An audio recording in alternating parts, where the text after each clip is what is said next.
Social মিডিয়াতে viral আকাশ চোপড়ার মতে এবারের এশিয়া কাপের প্রথম রাউন্ড থেকেই বিদায় নিতে চলেছে বাংলাদেশ। তাহলে কে জিততে পারে 2025 এশিয়া কাপ? সংযুক্ত আরব আমিরাতে 9 সেপ্টেম্বর থেকে শুরু হতে যাচ্ছে 2025 এশিয়া কাপ। 8 দলের এই টি-20 টুর্নামেন্টকে ঘিরে ক্রিকেট বিশ্বে উত্তেজনা তুঙ্গে। অংশ নিচ্ছে ভারত, পাকিস্তান, বাংলাদেশ, শ্রীলঙ্কা, আফগানিস্তান, নেপাল, সংযুক্ত আরব আমিরাত ও ওমান। প্রশ্ন এখন একটাই, কোন দল শিরোপা হাতে তুলতে পারে? ভারত সবসময়ই ফেভারিট। শক্তিশালী ব্যাটিং লাইন আপ, অভিজ্ঞ বোলার আর টি-20তে ধারাবাহিক সাফল্য তাদের এগিয়ে রাখে। পাকিস্তানও পিছিয়ে নেই।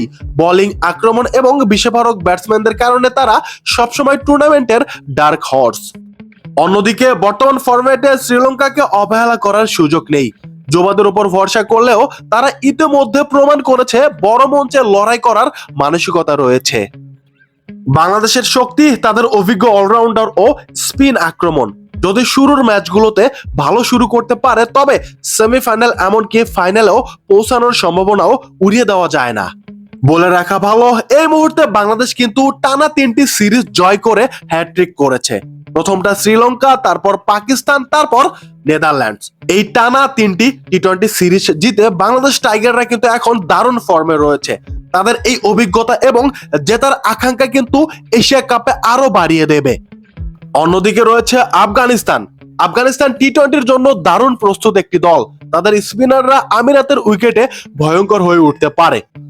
নেপাল, আরব আমিরাত, ওমান তুলনামূলকভাবে নতুন দল হলেও টি-20-র অপ্রত্যাশিত ধাক্কা দেওয়ার ক্ষমতা রাখে। বিশেষ করে নিজেদের মাঠে খেলতে নামা আরব আমিরাত প্রতিপক্ষকে চমকে দিতে পারে। তবে সামগ্রিক শক্তি, অভিজ্ঞতা আর সাম্প্রতিক ফর্ম বিচার করলে ভারত ও পাকিস্তানকে এগিয়ে রাখাই যৌক্তিক। শ্রীলঙ্কা ও আফগানিস্তানও ফাইনালের দৌড়ে থাকতে পারে। এশিয়া কাপের এই আসর তাই আবারও হয়ে উঠতে পারে চিরাচরিত ভারত পাকিস্তানের দৌড়থের মঞ্চ। অন্যদিকে ভারতের সাবেক খেলোয়াড়, ধারাভাষ্যকর এবং ক্রিটিক আকাশ চোপড়ার মতে বাংলাদেশ নাকি এইবার এশিয়া কাপের প্রথম রাউন্ড থেকেই বিদায় নিতে চলেছে। আপনারা কি তার সাথে একমত?